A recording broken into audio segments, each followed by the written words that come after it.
Hi guys, it's Lechelle with an edition of Car Chronicles. So, can I talk to you? Okay, great. So today's Wednesday. So this is very, I'm still in the moment.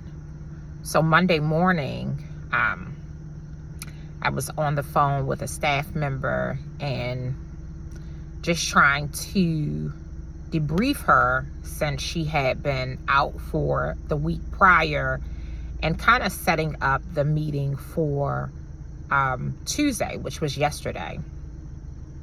So every day I stop in this store on the corner of Pressman and Monroe, and I just like the store. I seem to see all the longtime residents of Sandtown there. It's just a great place, right? Get a bottle of water. The prices are inflated, but I love it. It's called Jolly's. So while in Jolly's, I'm on my headset, which is in my purse, and this beautiful young lady, she had to be about maybe 65, 66 years old. So that's a young lady to me.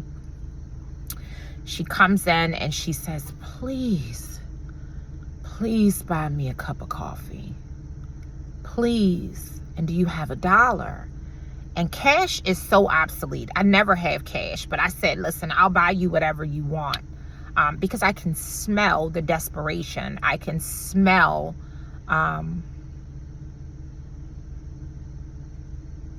that she was just so used to being invisible that she kind of already thought that my answer was going to be an immediate no. But of course I told her, absolutely, I'll buy you what you want.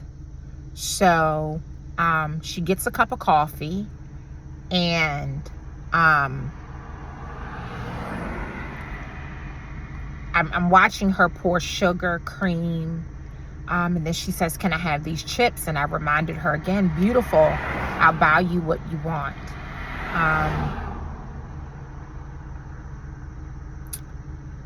Not only did I watch her make her coffee, I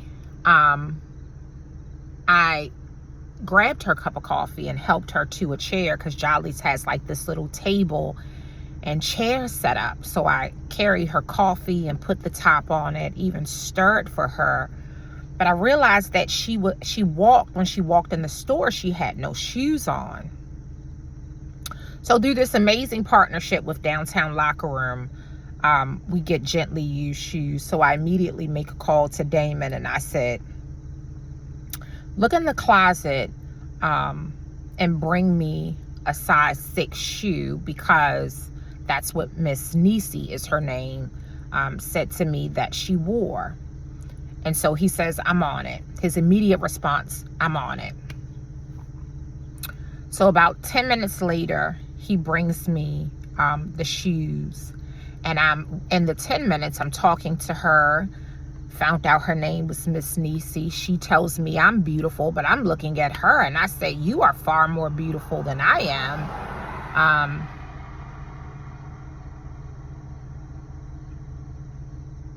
But I began to feel like hyperhuman. Like at this moment, I can't even define these emotions that I'm feeling, but I am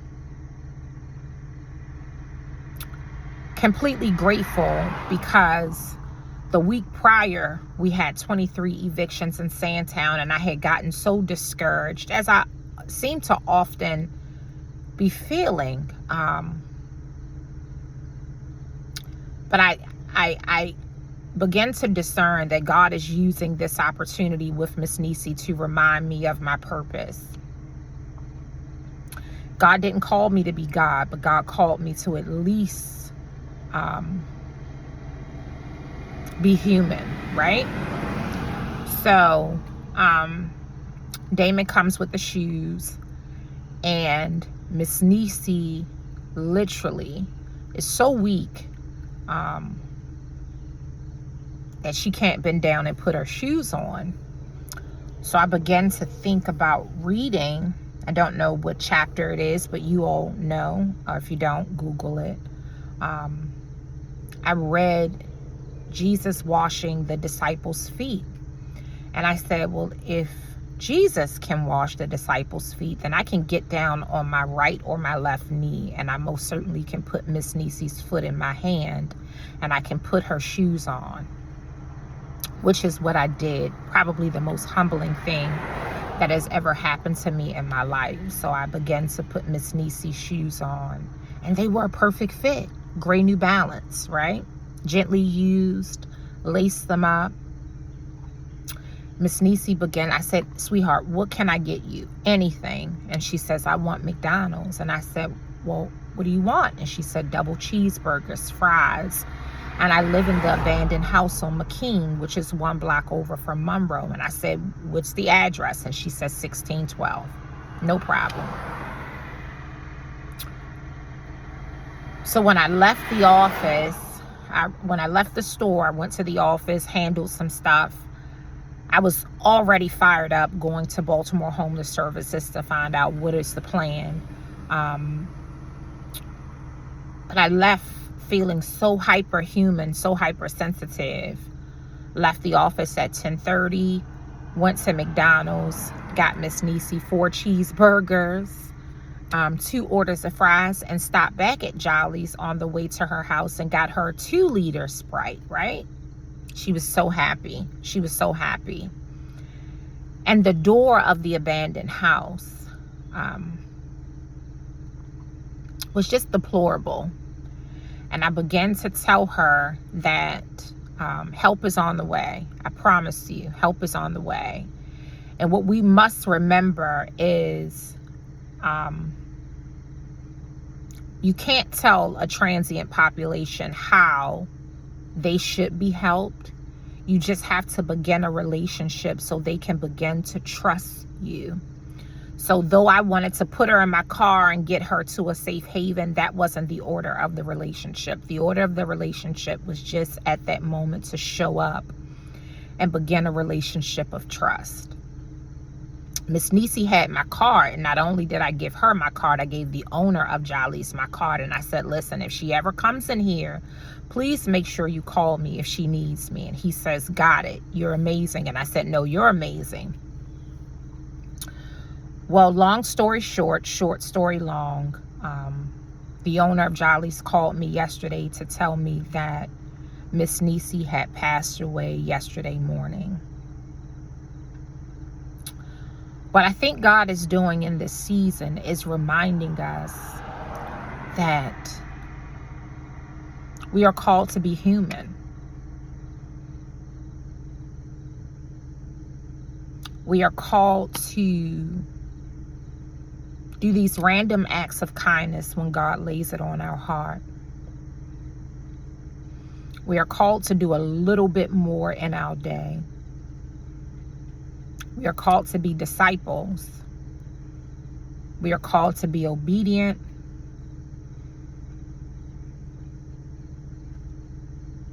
But more importantly, we are called to tell a population of people that would otherwise feel as though they are invisible, that they are visible. We see you. God sees you and he loves you.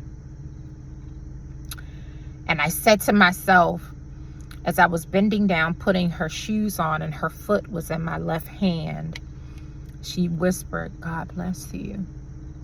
And as much as I wanted to receive her blessing in my heart of hearts, and I said, God, skip over my blessing and give it to Miss Nisi. So I pray that when she transitioned, that she knows that God loves her. I pray that she had received Christ in her heart before she left her fleshly body. I pray that we are inspired to be kind to one another.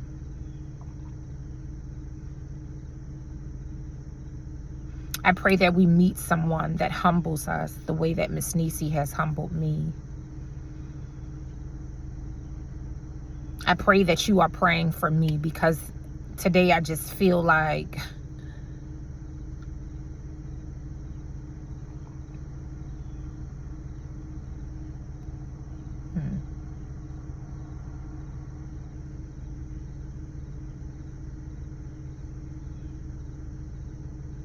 God is amazing.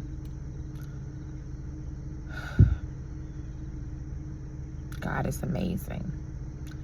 Keep praying. Know that God loves you, and so do I.